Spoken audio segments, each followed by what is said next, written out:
Well, good evening there to you, ladies and gentlemen. This is Scott Manning coming to you live from Scott Manning Sports Talk.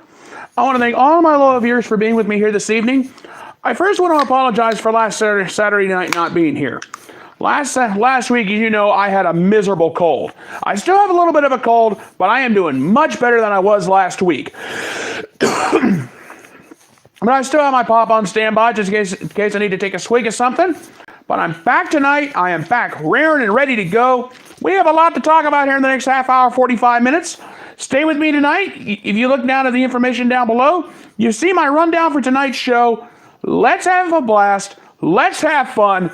And let's enjoy the show. And please enjoy the show. It's going to be a great night tonight. How do you start the show? We got four big matchups in college basketball this week. The first one, number 24 Maryland, number 6 Michigan. Now, the Michigan Wolverines are coming off of a bad loss to the Penn State Nittany Lions 75-69. Charles Matthews did have 24.6 rebounds in that game, in their loss. Jordan Bull had 17 points, 4 rebounds, 4 assists. But here's the deal. Penn State was better on that night. Penn State out-rebounded Michigan 35-25. Michigan only went 7 of 20 from three-point land for 35%. Penn State closed out the first half on an 18-3 run to close out the first half.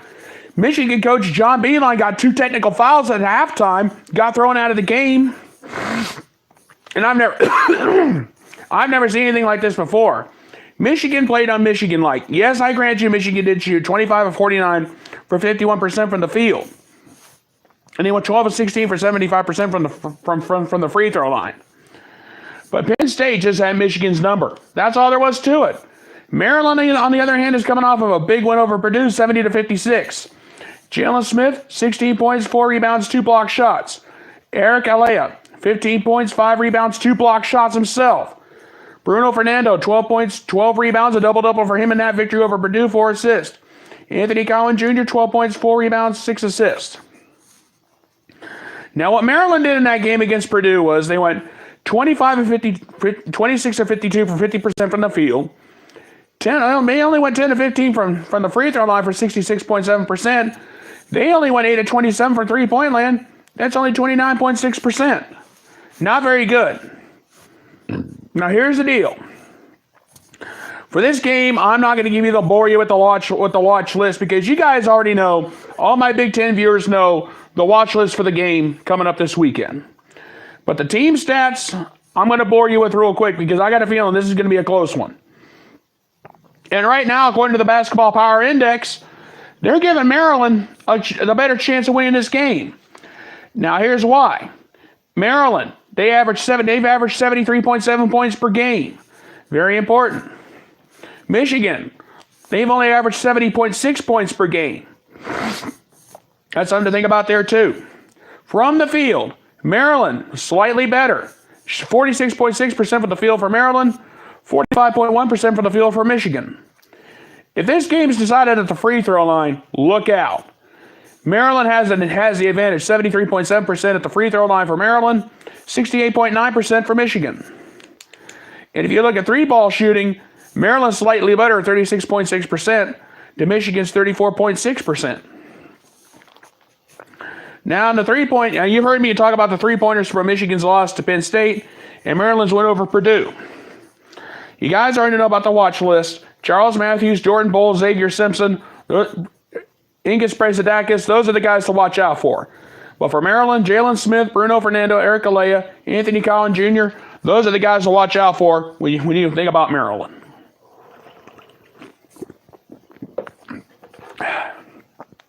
Here's the deal. Both of these teams are right in the heart of the Big Ten race, and I'm going to get to that after a while. So stay tuned for that. But the bottom line is, this is a high noon game on Fox, and the battle for the Big Ten has just got a little bit more crazy. And I'm going to tell you right now, if Maryland somehow beats Michigan, that's going to put Michigan in a bad way. Because right now, Michigan and Michigan State are tied for the Big Ten lead at the moment. This game is going to come down to who wants it the most. Bottom line is, look out.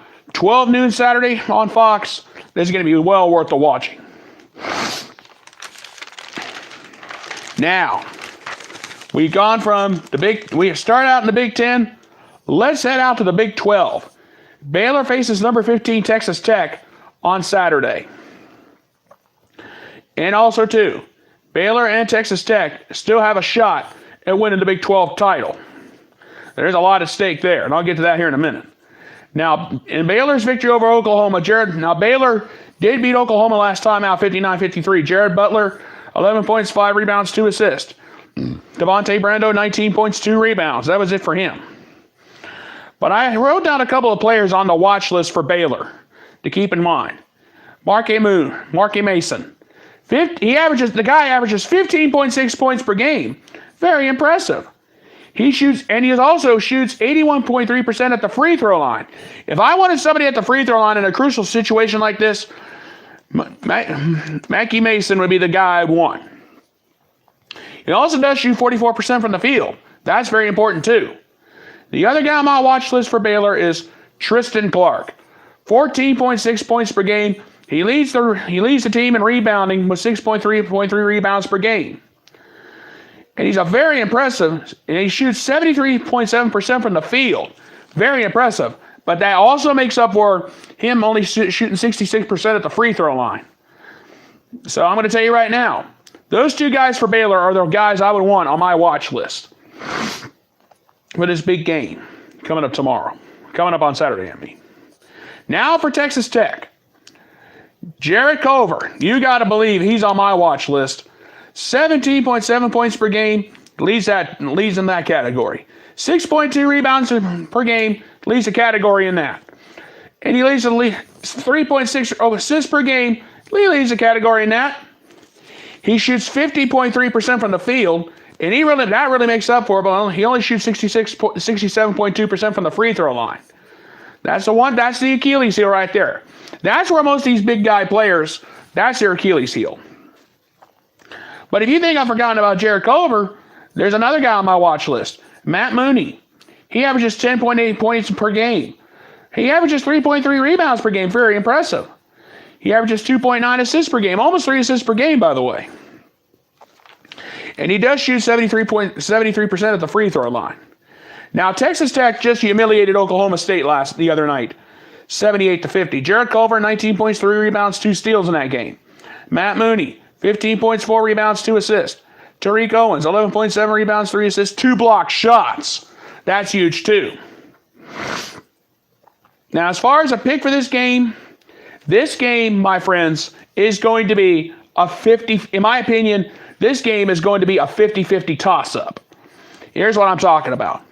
If you look at the team numbers for Baylor's been averaging 72.2 points per game. They've been averaging 45.1% from the field. Now, at the free throw line, that worries me. 66.4% at the free throw line as a team, not very good. The team stats, and then when they shoot from the three-point land, they only average 33.8%. Now for Texas Tech. Texas Tech averages 70.9 points per game, a little bit less than Baylor. From the field, they shoot almost 46.9% from the field. Baylor shoots only 45.1%, to keep that in mind. And at the free throw line, Texas Tech is much better at the free throw line, 70.4%. And from three-point land, Texas Tech averages 35.2%. So here's what Baylor needs to do. They need to keep the game in the paint. They got to keep it in the field. They got to keep it in the paint, some way, somehow. And now Baylor, whatever you do not get into a free throw contest or into a three-ball contest with. Do not get into a three-ball battle with Texas Tech, because Texas Tech can shoot the three. They can hit the free throws. You guys have had your struggles. I'm not going to lie to you. And I'm going to say this right now. The bottom line is, it's going to be very interesting to see how this game goes on Saturday. In the moment of truth, it's going to be decided who wants this game the most. And I'm going to tell you right now, it's going to be very interesting to see how this game really goes on Saturday. Okay. Here's the deal. You think that game in the Big 12 is going to be crazy? I got a second game in the Big 12. That's just going to be as crazy. Number 23 Iowa State faces number 18 Kansas State. This is going to be a very interesting game. Here's why. Iowa State is coming off of a loss to TCU. Kansas State's coming off of a big win over Texas. And I'm going to tell you right now, I got 3 players from each team on my watch list. But before I get to those, just real quick, Mario Shayak. He averages 19.3 points per game. He had 24.7 rebounds, 2 steals in Iowa State's victory over TCU. Michael Jacobson, 16.5 rebounds. He's been averaging 12.2 points per game. Nick Weiler-Babb, 15 points, 4 rebounds, 3 assists, 3 block shots. Big night for him.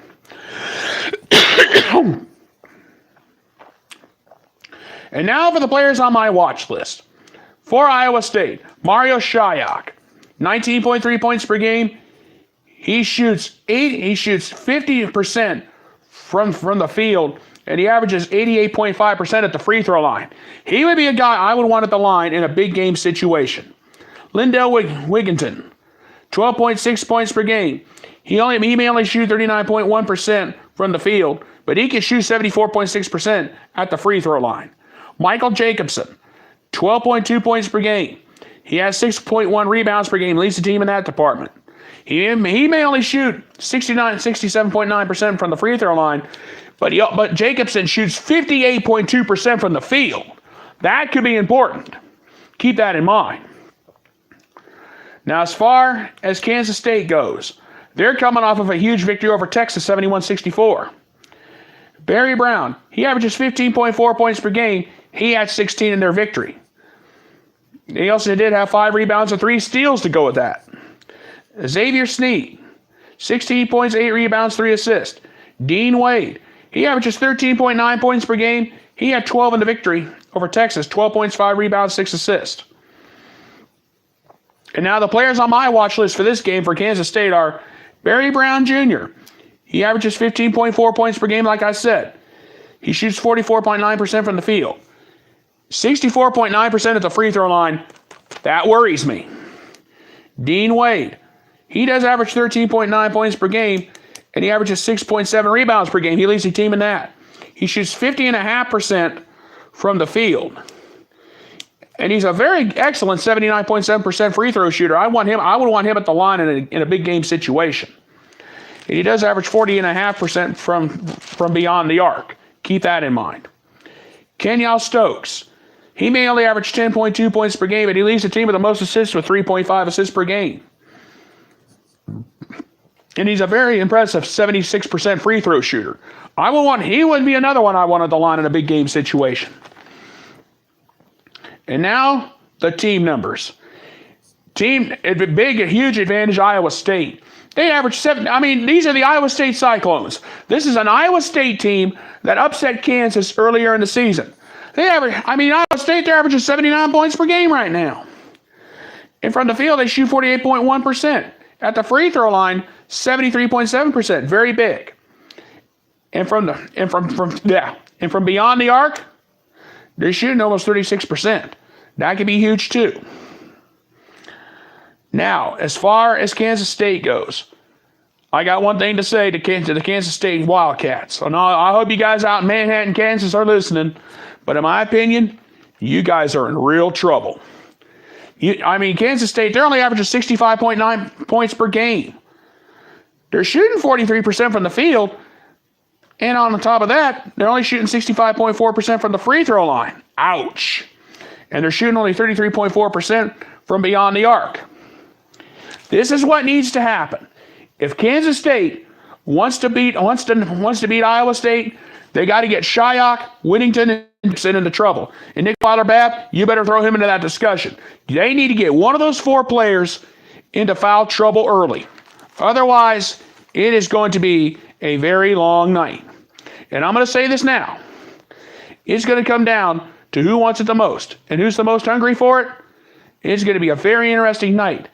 And I'm going to say the least. And I'm going to say this now. Iowa State, if Kansas State does not get Jacobson, Shayak, Wilkinson or Babb into foul trouble early, it's going to be a long day. Now, as far as Kansas State is concerned, you know Barry Brown Jr., he's been averaging 15.4 points per game. He's going to have to put up 20 to 25 if they want to beat Iowa State. Dean Wade, 13.9 points per game. He's got to put up 20, close to 20 if all possible. Xavier Sneed, he had 16 points in the last game. He's got to put almost 50. He's got to have a repeat performance of that performance he gave against Texas if Kansas State wants to beat Iowa State on Saturday. Otherwise, tell the fat lady start warming up. Because if they don't do all that, Iowa State's just going to have a field day, and they may run Kansas State right out of their own building. That's all there is to it. Because these team numbers that I just told you ain't going to matter. And that's all there is to it. Now, one last game here. This is my show. I'm allowed to take a swig of pop if I want. I'm a one-man show here, just real quick. Now, the big main event on Saturday night. Number 1, Tennessee. Number 5, Kentucky. Tennessee is coming off of a big win over South Carolina, 85-73. Emerald Schofield, 21 points, 10 rebounds. He had a double-double. Now, Grant Williams, you may think he didn't have a good night. He only had 8 points. However, he had 8 points, but he had 9 rebounds, 7 assists, 1 steal, 3 block shots. Very impressive.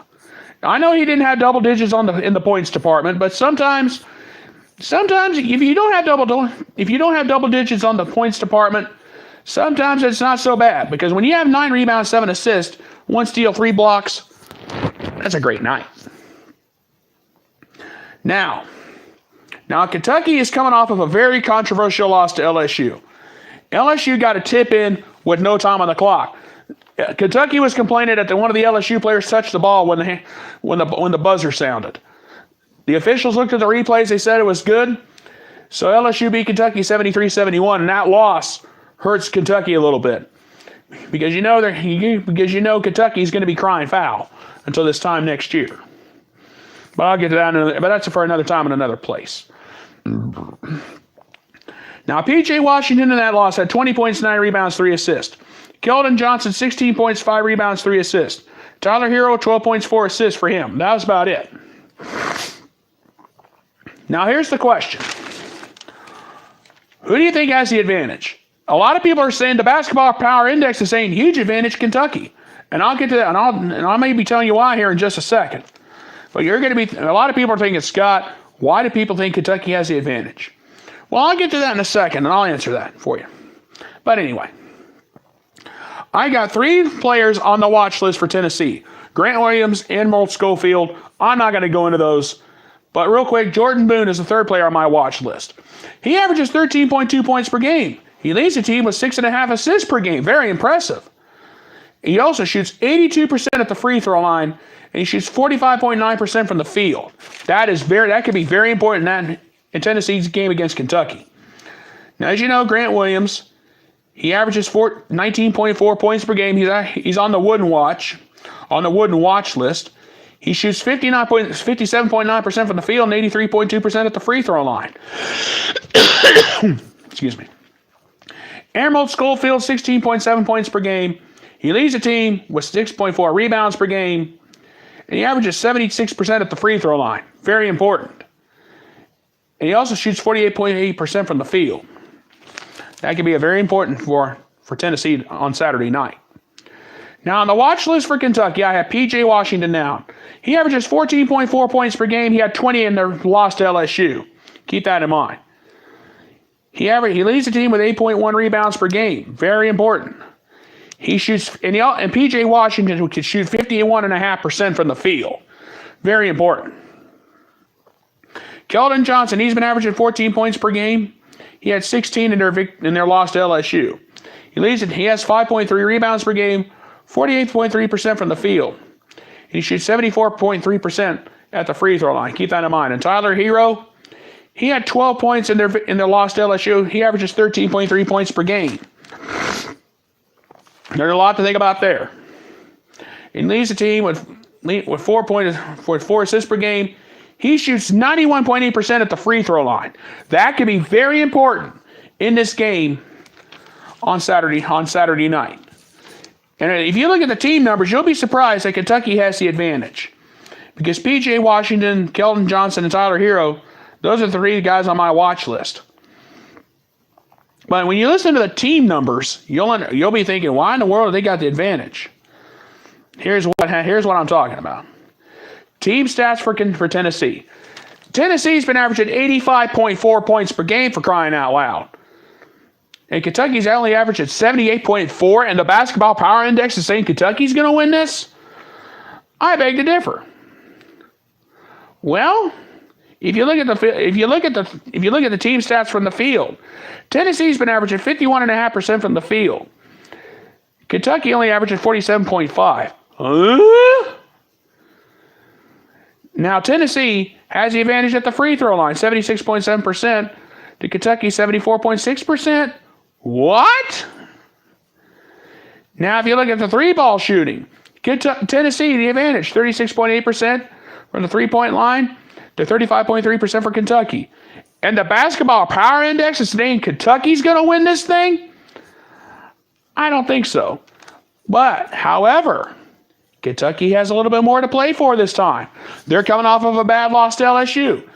Kentucky coach John Calipari said, we're going to play angry tomorrow night. And Tennessee coach Rick Barnes better be ready. And I'm going to tell you right now, if we want to win this game, we're going to play our hearts out. Yes, they're going to be playing their hearts out. And this is what Kentucky needs to do.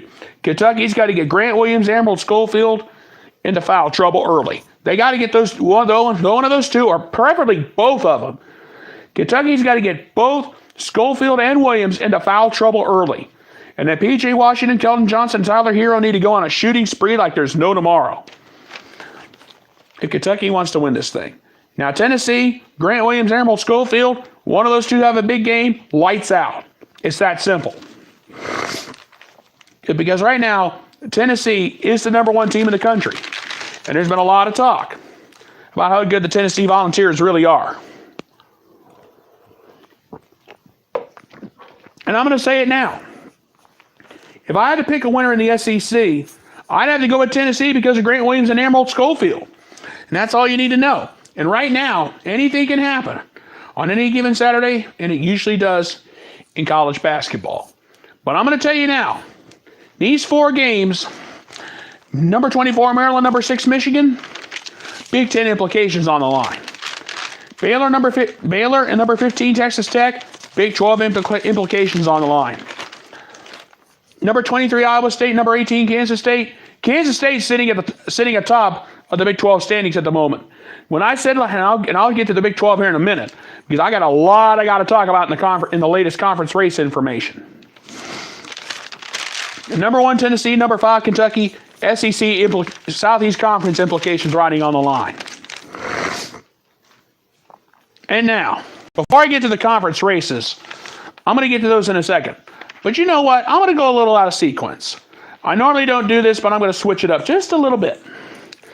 I want to talk about Duke's 6-game stretch. The Duke Blue Devils have survived the first two games, beating Virginia last Saturday night, then beating Louisville by 2 after coming down. They had to come back down 23 to beat the Louisville Cardinals. Right now, Duke's 2-0 in that 6-game rough stretch that I talked about. Their next opponent, NC State tomorrow. NC State on Saturday. And right now, Duke has a 91% chance of beating NC State. I gave them no chance against Virginia. I was wrong. Louisville, I barely got that one right. But now Duke's next opponent is going to be NC State, or should I say next victim. Because right now, NC State's had their struggles. And Louisville's got a game against Clemson. And Louisville's going to be playing angry. After giving up a 23-point lead like they did, now I can understand their anger on that. But after NC State for Duke, North Carolina on the 20th, which happens to be my sister's birthday. And then Syracuse the following Saturday at the Carrier Dome. Syracuse has already knocked off Duke once at Cameron Indoor. That's something to think about too. And Virginia Tech, that's going to be a battle too. And the Basketball Power Index said they only had an 8% chance to win all 6 games. The only really 2 left that I'm worried about now, North Carolina and Syracuse. Those are the 2 that worries me. North Carolina, obviously, because of the rivalry game. Syracuse, because Syracuse has beaten Duke earlier in the season at Cameron Indoor. Virginia Tech, I'll leave that one alone for the time being. But the Basketball Power Index did give them a chance to gave them an odds of 63% to lose multiple games. We'll have to wait and see what happens there. But the bottom line is Duke is going to be maybe sitting in the driver's seat to win the ACC. Now let's talk about the more important conference races. You've heard me talk about Duke. Yes, I think they're going to win the conference. They have a shot. Virginia, I'm going to say yes, but I'm going to give them a flat line as well. North Carolina, actually what I'm going to do with Duke, I'm going to go ahead and give them a flat line too, because Duke hasn't played Carolina yet, and I'm going to do that too with North Carolina. North Carolina's having a great season. Kobe White and company, Roy Williams, they've had a great season so far. Duke, Zion Williamson, R.J. Barrett, Cam Reddish, those are the guys that we've been watching, baby. Now Virginia Tech, they're kind of sitting out of it. I'm going to flatline Virginia Tech for now. Louisville, after the loss to Duke, losing to North Carolina, I'm going to cross them out. I don't think they're going to win the ACC. Syracuse, they had a great game against Duke. They knocked off Duke at Cameron Indoor. However, they've lost some games. They've lost some bad games too. So I'm going to go ahead and cross out Syracuse for now. So the best bet right now in the ACC, Duke, Virginia, North Carolina. Duke and North Carolina have 2 big matchups. One on the February 20th on a Wednesday night, the other one on March 9th to close out the season. There's a lot at stake, ladies and gentlemen, and I'm going to say it now. It's going to come down to who wants it the most. Could it be Duke? Coach K's already said we got a team that can get the job done. Virginia coach Tony Bennett said, despite our loss to Duke, we still have a great shot of winning the ACC. North Carolina coach Roy Williams said, we have 2 big games against Duke. If we can beat them in one, we have a shot. I would love to win both of them, though. Now, the ACC race is going to come down. I gave Virginia Tech a shot. I did flatline them because they have an outside chance. Louisville and Syracuse, I just went ahead and crossed them out because Louisville's lost to North Carolina, and the way they gave it away against Duke kind of sent me a signal saying they're not going to win the ACC if they play like they did against Duke. Syracuse, yes, they did upset Duke or Cameron Indoor.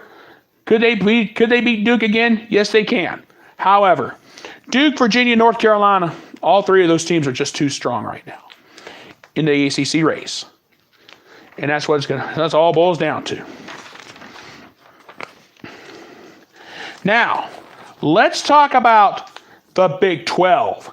This is going to be the conference this is the conference that has had more plots and twists than a daytime soap opera storyline. There's been so many twists and turns. I think it's making me think I'm watching The Young and the Restless and The Bold and the Beautiful or Days of Our Lives or something. But anyway, Kansas State, if they beat Iowa State, they're in the driver's seat. Right now, they're sitting at the top of the conference. However, I'm going to give them the shot, but I am going to go ahead and give them a flat line too, because they got a very important matchup against Iowa State. Iowa State, I'm going to go ahead and do the same thing for them for now, because they're good. Now, Baylor and Texas Tech. What about them? Texas Tech is sitting number 2 in the conference at the moment. Texas Tech, I'm going to go ahead and give them a shot for now, but I'm going to go ahead and flatline them. Baylor, I'm going to do the same thing. Kansas, on the other hand, the Jayhawks, everybody thought the Jayhawks were down and out. All of a sudden, Kansas beating TCU just proved that the Jayhawks are still alive and well. They only got their 2nd road win of the season, but I'm going to go ahead and I thought about crossing them out, but I'm thinking, wait a minute, Scott, they have an outside chance. But I'm just going to go ahead and give them a flat line because they need to get at least one more road win They got to get some more wins. They got to win at least one more road game somewhere. Now, I know they got some more games on the road. And that's been their Achilles heel all season long, on the road. And with everything that's happened to the Jayhawks, from Sylvia D'Souza getting suspended for the rest of the season, all next season, to Udaka Azubuike getting hurt, hand injury, he was gone. Marcus Garrett, what's been happening with him? And LeGerald Vick taking leave of absence from the team. Kansas has had a lot happen, so I'm going to give them a flat line because the problem is Kansas really needs to prove something to me, and they haven't done it yet. Yes, they got a big road win against TCU, but they got one more game against Texas Tech, and if Kansas beats Texas Tech on the road, look out. All of a sudden, we need to be thinking about Kansas winning the Big 12 again. But there's too much at stake this time. But I'm going to tell you right now, this Big 12 race, and I'll say it one more time, this Big 12 race has had more plots, twists, and turns than a daytime soap opera storyline. And that's all there is to it. Now, I want to talk about the Big East. Now, the Big East, there's only 2 teams left with a legitimate shot. Villanova and Marquette. Villanova, you know about Connor Gillespie, you know about Phil Booth and what they've done this season. Well, but what about Marquette? Marcus Howard, Sam and Joey Hauser, those guys there. Now Villanova's they just got a big win over Providence the other night. And Marquette, it's going to be down to those 2 teams for the Big East crown. Everybody else in the Big East, like St. John, Seton Hall, they're 5 games out. And I would not be a bit surprised if these 2 were to be in the Big East final. And that's all there is to it, ladies and gentlemen. And I'm going to tell you right now, it's going to come down to who wants it the most and who can get the job done.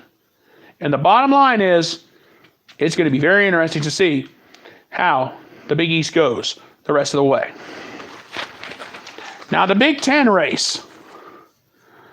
Penn State upsetting Michigan has thrown the Big Ten race into a major league tailspin. And I'm going to tell you this. It's going to boil down to who wants it the most. Michigan State got a big win over Wisconsin the other night. So with that in mind, I'm still going to give Michigan State a shot at winning the Big Ten crown. But I am going to go ahead and flatline them because I know Michigan State and Michigan have another matchup somewhere. Michigan, the same thing. Purdue, after that bad loss to Maryland, I'm just going to give them a plain flat line. Maryland, they did upset. They did beat Purdue, and also, too, they did beat Michigan, I think, one on any given day. But I'm going to tell you right now, Maryland and Michigan, that's a big matchup tomorrow. I'm going to give them a shot, but I am going to give them a flat line. Wisconsin, cross them out. They're done. Iowa, too far out of it. Now, Michigan State, you know about Nick Ward, Cassius Winston. They've all come through. Michigan, they got a big matchup against Maryland. And Maryland did beat Purdue. So the Big Ten race is going to come down to one of these 6 teams to win it all. And you know about that big matchup on Saturday. But Michigan State, they're coming off of a big win over Wisconsin. So right now, once again, Michigan and Michigan State are sitting tied at the top of the Big Ten standings. And that's all there is to it. Who wants it the most? Only time will tell that in the Big Ten race. And now in the SEC. In the SEC race, LSU beating Kentucky just put the SEC race in a little bit of a tailspin. Now Tennessee, I'm going to say yes, Tennessee has a shot. I'm going to get a shot, but I'm going to give them a flat line. Same thing for Kentucky. LSU, they got to show me a little bit more, but I'm going to just give them a flat line because LSU's got to face. I think they got to face Tennessee one more time. But I'm going to say this though: don't count LSU out either. But I'm going to say this though, in all fairness, in the SEC race, it's down to those 3 teams to decide it all. Now, those are the only ones left. And it's going to be very interesting to see how that goes the rest of the way. And now, ladies and gentlemen, it is now time for my closing thoughts on this night. It's going to happen, baby. Dick Vitale is going to receive the Sports Emmys Lifetime Achievement Award. Oh, that's just awesome, baby, with a capital A. I love it all the way, baby. I can't believe this is happening. I got to thank Brett Musburger, Dan Shulman, all the guys at ESPN I've worked with in the past. Sorry for the lousy Dickie V impersonation. And he's even said, for a guy who started out as a sports jock and who's also spent 40 years at ESPN, it's going to be great. I can't help but be happy for the man himself. Old Dickie V, it's wonderful. I am just so happy for him. He's earned it. Yes, he's drove my dad nuts a few times, and my dad said, I wish you would just shut up and retire. And that's one of my father's famous sayings. But I'm going to be honest with you. Dick Vitale earned that Emmy. He's done for a lot to broadcast the game of college basketball. He was a former college coach and a coach in the NBA who got fired in the late 70s, and he's been with ESPN since, and he's been the best hire that ESPN has ever had. And I'll tell you what, if somebody were to have a Dick Vitale impersonation contest, it would be so funny. Because, I mean, they got the PTP, baby. What about the diaper dandy? I shouldn't sound like that, but I just got to have a little fun, man. Yeah, I got to have fun, y'all. You know how I am. But in all seriousness, though, Dick Vitale is a legend in the game. Look at the guys who he's worked with. Mike Patrick, Brad Nessler, Dan Shulman, Brett Musburger. And I'll tell you what, sometimes when there's a big game, on a Monday night or even a big game on a Tuesday night, and sometimes when we've had game 1 versus 2 in the country or a top 5 battle, ESPN would bring in the heavy hitters. And sometimes Dickie V would be number 1 on the list. He's 79 years old now.